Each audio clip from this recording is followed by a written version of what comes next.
Hello guys, this is Mubashar और मैं आप सभी का स्वागत करता हूं ब्रेन मास्टर स्टडी प्लेटफॉर्म पे। ज्योग्राफी की सीरीज को कंटिन्यू करते हुए आज हम लोग भारत का भौतिक विभाजन पढ़ेंगे। तो चलिए शुरू करते हैं।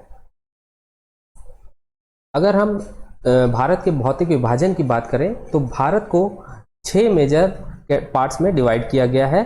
6 पार्ट्स में डिवाइड किया गया है। पहला है आपका उत्तर के महान पर्वत, दूसरा है आपका उत्तरी मैदान, तीसरा है आपका प्रायद्वीपीय पठार, चौथा है भारतीय रेगिस्तान, पांचवा है तटीय मैदान और लास्ट में है आपके द्वीप समूह आते हैं। ये आप मैप पे भी देख सकते हैं इस तरीके से। ये ऊपर है आपका नॉर्दर्न माउंटेन्स है, ये ऊपर आपका ये जो क्षेत्र आता है ये आपका नॉर्दर्न माउंटेन्स में आता है। ये वाला पार्ट ये हो गया और ये नॉर्थ ईस्ट माउंटेन्स ये हैं आपके इधर। ये नॉर्थ ईस्ट माउंटेन्स होते हैं, ये भी नॉर्दर्न माउंटेन्स में ही कहलाते हैं। और ये जो ग्रीन कलर से ये जो एरिया है ये आपका क्या है, उत्तर का मैदानी भाग या जिसे कहते हैं नॉर्दर्न प्लेन्स। ये आपका नॉर्दर्न प्लेन्स हो गया। ये ग्रीन कलर में एरिया ये आपका नॉर्दर्न प्लेन्स हो गया। ये आ गया इंडियन डिजर्ट। ये ग्रीन कलर ये और येलो कलर में पीले कलर में जो है ये आपका डिजर्ट एरिया है। ठीक है, इसको बोलते हैं ग्रेट इंडियन डिजर्ट। और ये जो डार्क ग्रीन कलर में है ये आपका कोस्टल प्लेन है। ये आपका कोस्टल प्लेन है, तटीय मैदान हिंदी में इसको बोलते हैं। और ये जो पिंक कलर में है ये आपका प्लेटू है, पेनिनसुलर प्लेटू या डेक्कन प्लेटू कहें। ये आपका ये आपका पठारी क्षेत्र है, इसको पेनिनसुलर प्लेटू बोलते हैं। लास्ट में आपका आता है द्वीप समूह। तो ये आपका ये जो द्वीप देख रहे हैं यहाँ पे ये आपका अंडमान निकोबार और यहाँ पे आप लक्षद्वीप ये देख रहे हैं। ये पार्ट आता है आपका आइसलैंड में, इंडिया के द्वीप समूह में। तो इस तरीके से हम देख सकते हैं कि भारत को 6 भौतिक क्षेत्रों में विभाजित किया गया है। आगे हम देखें इसी को, अगर हम ग्राफ के माध्यम से जरा डायग्राम के माध्यम से समझें तो सबसे पहले आपका इंडिया के ऊपर थोड़ा सा अगर हम जाएं तो वहाँ पे आती कुल्लू की पहाड़ियाँ। उसके नीचे आता है तिब्बत का पठार। ये आपकी कुल्लू की पहाड़ी है, उसके नीचे आएगा तिब्बत का पठार। उसके बाद आता है काराकोरम। यहाँ से शुरू होता है आपका हिमालय का पार हिमालय वाला क्षेत्र, या जिसे कहते हैं ट्रांस हिमालय भी बोलते हैं। ये पार्ट आपका उत्तर का पर्वतीय क्षेत्र से यहाँ से शुरू होता है। यहाँ से आपका उत्तर का पर्वतीय क्षेत्र शुरू हो जाता है। सबसे पहले आता है काराकोरम, उसके बाद आता है लद्दाख और उसके बाद आता है जास्कर। ये 3 जो पर्वत श्रृंखलाएं इसे कहलाती है ट्रांस हिमालय या पार हिमालय इसको बोलते हैं। उसके बाद आता है आपका हिमालय क्षेत्र। हिमालय की पहाड़ियाँ आती हैं जिनको बोलते हैं महान हिमालय, मध्य हिमालय और बाह्य हिमालय। ठीक है, ये 3 आती हैं आपके हिमालय के अंतर्गत, महान हिमालय, मध्य हिमालय और बाह्य हिमालय। उसके नीचे है आपका उत्तर का मैदानी भाग। ये आपका जो भाग हो गया ये अब उत्तर का मैदानी भाग हो गया। उसके बाद ये आ गया पठारी क्षेत्र। ये प्रायद्वीपीय पठार है आपका। ये आपका क्या है, प्रायद्वीपीय पठार। उसके बाद आता है ये तटीय मैदान। ये आपका दिख रहा है, ये आपका है तटीय मैदान। ये मैदानी क्षेत्र तटीय मैदान है। और ये पानी में आपका ये जो छोटे छोटे द्वीप दिख रहे हैं ये आपके द्वीप समूह हो गए, आपके अंडमान निकोबार और लक्षद्वीप हो गए।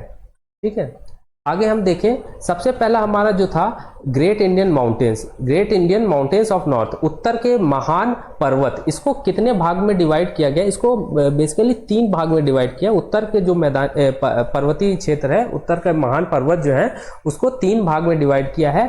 पहला है ट्रांस हिमालय जिसको हम पार हिमालय बोलते हैं, दूसरा है हिमालय क्षेत्र, हिमालय के पर्वत, और तीसरा है आपका नॉर्थ ईस्ट हिमालय जो कि हमने मैप पे देखा था। तो ये ट्रांस हिमालय जो है ये तीन पर्वत श्रृंखलाओं से बना हुआ है। पहला है आपका काराकोरम, दूसरा है लद्दाख, तीसरा है आपका जास्कर। ट्रांस हिमालय में 3 पहाड़ियां आती हैं, काराकोरम, लद्दाख और जास्कर। फिर आता है हिमालय को भी 3 भाग में विभाजित किया गया है। पहला है आपका ग्रेट हिमालय जिसे हिमाद्री भी बोलते हैं, ग्रेट हिमालय या वृहद हिमालय या हिमाद्री भी इसको बोलते हैं।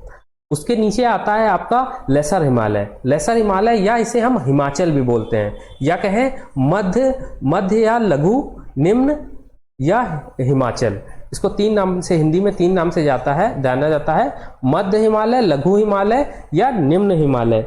उसके बाद आता है आपका आउटर हिमालय या कहें बाह्य हिमालय, या इसको शिवालिक भी बोलते हैं। ठीक है, आगे हम देखें। ये जो आपका हिमालय पर्वतीय क्षेत्र है, हिमालय के पर्वत जो है इनके बीच में कुछ थ्रस्ट या फॉल्ट्स पाई जाती हैं, गर्त की तरह गर्तनुमा, इन पहाड़ियों को अलग करती हैं। कुछ गर्त हैं इसके इन पहाड़ियों के बीच में जो इन सब पहाड़ियों को अलग करती हैं। तो वे कौन कौन से थ्रस्ट और फॉल्ट्स हैं? सबसे पहला है आईटी मतलब इंडस थ्रस्ट। ये आपके किसके बीच में है? ट्रांस हिमालय और महान हिमालय। ट्रांस हिमालय और महान हिमालय के बीच में क्या पड़ती है? Indus thrust, IT. उसके बाद महान हिमालय, एमसीटी है। उसके बाद आती है एमसीटी। ये किसके बीच में? इसका फुल फॉर्म, एमसीटी का क्या फुल फॉर्म है? Main central thrust. ये किसके बीच में है? महान हिमालय और मध्य हिमालय के बीच में है एमसीटी। उसके बाद आती है MBT, main boundary thrust. Main boundary thrust किसके बीच में है? मध्य हिमालय और बाह्य हिमालय। मध्य हिमालय और बाह्य हिमालय के बीच में है एमबीटी, मेन बाउंड्री थ्रस्ट। उसके बाद आता है एचएफएफ। एचएफएफ का मतलब होता है हिमालयन फ्रंट फॉल्ट। एचएफएफ किसके बीच में है? बाह्य हिमालय और उत्तर का जो मैदानी भाग है उसके बीच में एक फॉल्ट पाई जाती है जिसको बोलते हैं एचएफएफ, हिमालयन फ्रंट फॉल्ट। ठीक है, तो ये थी कुछ हिमालय की थ्रस्ट और फॉल्ट थी। आगे हम देखें कि ये जो ट्रांस हिमालय है, ये अब आपके हिमालय का जो विभाजन है, पहला क्या है आपका? ट्रांस हिमालय की जो एवरेज हाइट है, की जो औसत ऊंचाई है, वो क्या है आपकी? 4,500 से लेकर 5,500 मीटर, इतनी इसकी एवरेज हाइट है। ठीक है, ये आपके जो है हिमालय से पहले के बने हुए, जो ट्रांस हिमालय है, ये आपका जो हिमालय बना हुआ है उससे पहले से यहाँ पे मौजूद था। ठीक है, और आपके जो ट्रांस हिमालय है, ये 3 पैरेलल माउंटेन्स, 3 समांतर पर्वत श्रृंखलाओं से मिलकर बना हुआ है। पहला है आपका काराकोरम, दूसरा है लद्दाख और तीसरा है जास्कर, जो कि हमने मैप में भी देखा था। काराकोरम, लद्दाख, जास्कर, ये मिलकर बनाते हैं आपका ट्रांस हिमालय। अब अगर हम काराकोरम की बात करें तो काराकोरम का जो पुराना नाम है, प्राचीन नाम है, वो क्या है आपका? कृष्णगिरी। काराकोरम का पुराना नाम है कृष्णगिरी। और काराकोरम की सबसे ऊंची चोटी है, उसको बोलते हैं K2 बोलते हैं या गॉडविन ऑस्टिन बोलते हैं। ये चोटी दुनिया की दूसरी सबसे ऊंची चोटी है। इसकी ऊंचाई कितनी है? 8,611 मीटर। 8,611 मीटर इसकी ऊंचाई है। और दुनिया की जो सबसे ऊंची चोटी है, ये तो हम सभी जानते हैं, दुनिया की सबसे ऊंची चोटी कौन सी है? Mount Everest. और इसकी हाइट कितनी है? 8,848 मीटर। ठीक है, अब देखें, Karakoram pass is the highest pass of the world. ये जो का पास है, इसमें एक पास पाया जाता है जिसको बोलते हैं दर्रा पाया जाता है, जिसको बोलते हैं काराकोरम दर्रा या काराकोरम पास इंग्लिश में बोलते हैं। ये जो है दुनिया का सबसे ऊंचाई पे दर्रा है, काराकोरम दर्रा। ठीक है, यहाँ काराकोरम में कई सारे ग्लेशियर भी पाए जाते हैं। ग्लेशियर मतलब स्नो, मतलब कि जहां पे ये मान लीजिए पहाड़ी है। ठीक है, एक अगर ये पहाड़ी की मान लीजिए ये ऊंचाई है आपकी 4200 मीटर, तो इतना 4200 मीटर के ऊपर जितना भी क्षेत्र पाया जाएगा, ये सब क्या होगा? स्नो से ढका होगा, स्नो से ढका। तो ये जो 4200 मीटर वाली जो लाइन होती है, इसको क्या बोलते हैं? स्नो लाइन स्नो लाइन बोलते हैं। ठीक है, और जैसे जैसे हम ऊपर जाते हैं, ये तो हमें पता है, जैसे ऊपर जाते हैं वैसे वैसे टेम्परेचर गिरता है। लेकिन कितना ऊपर जाते हैं? 165 मीटर अगर हम ऊपर जाएं, 165 मीटर ऊपर जाएं तो तापमान में कितनी गिरावट होगी? 1 डिग्री सेल्सियस गिरेगा। 165 मीटर अगर हम ऊपर जाते हैं तो तापमान में कितनी गिरावट होती है? 1 डिग्री सेंटीग्रेड की गिरावट होती है। ठीक है, अब इसमें जो काराकोरम रेंज में कई सारे ग्लेशियर पाए जाते हैं, वे कौन कौन से ग्लेशियर है? पहला है आपका सियाचिन ग्लेशियर। ये आपने न्यूज में काफी नाम सुना होगा, ये वही है सियाचिन ग्लेशियर। ये क्या है? ये हाईएस्ट ग्लेशियर ऑफ इंडिया का, ये सबसे ऊंचाई पे है, इंडिया में सबसे ऊंचाई पे है। कौन सा ग्लेशियर है? सियाचिन ग्लेशियर है। और इसको बोलते हैं दुनिया का सबसे ऊंचा युद्ध मैदान। ये क्या है? Highest battle ground of the world. इससे ऊंचे पे कहीं लड़ाई नहीं हुई है।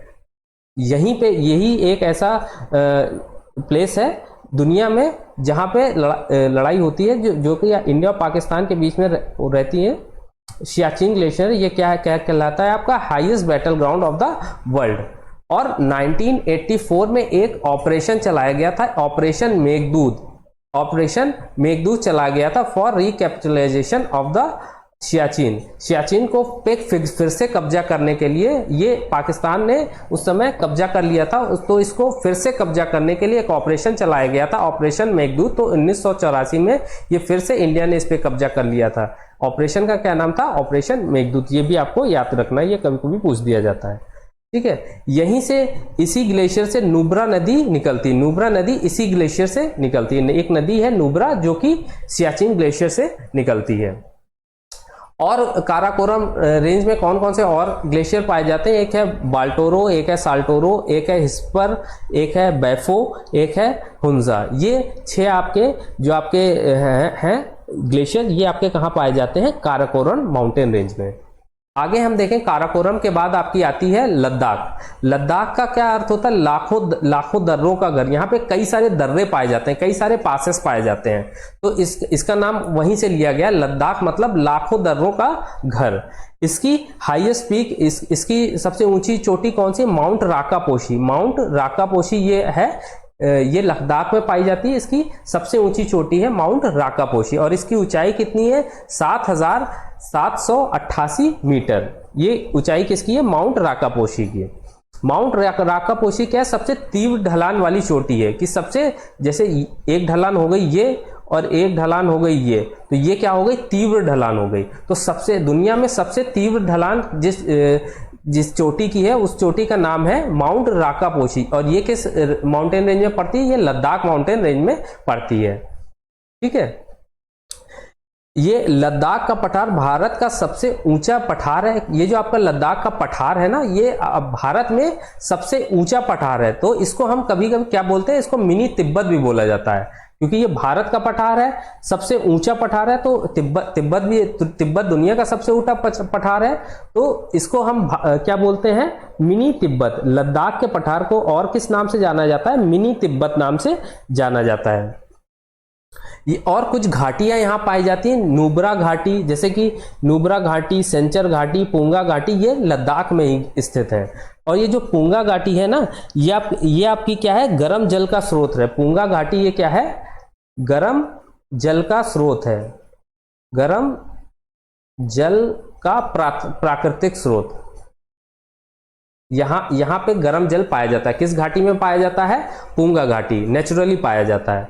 और एक जो एंथ्रासाइट कोल होता है, जो उच्च क्वालिटी का सबसे अच्छा कोल माना जाता है, एंथ्रासाइट कोल, ये भी आपका कहां पाया जाता है? लद्दाख माउंटेन रेंज में। ये कोल भी, कोयला ये पाया जाता है, सबसे अच्छा कोयला माना जाता है ना, एंथ्रासाइट कोल, तो ये लद्दाख माउंटेन रेंज में पाया जाता है।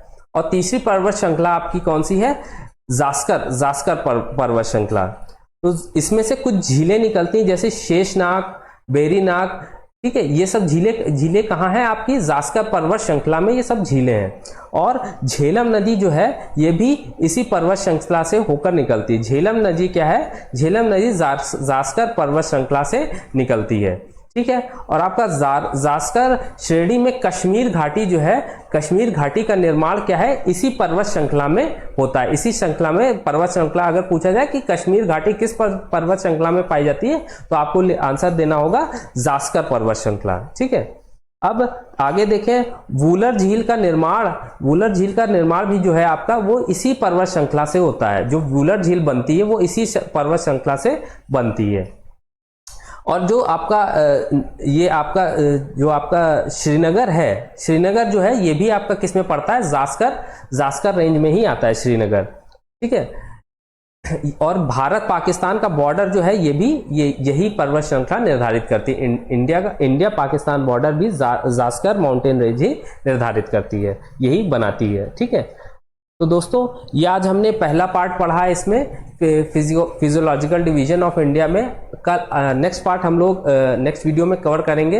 ये वीडियो अगर आपको अच्छी लगी हो तो वीडियो लाइक करें, शेयर करें, इस चैनल को सब्सक्राइब करें। इस वीडियो का PDF आपको डिस्क्रिप्शन में मिल जाएगा। मिलते हैं नेक्स्ट वीडियो में, तब तक के लिए take care and good bye.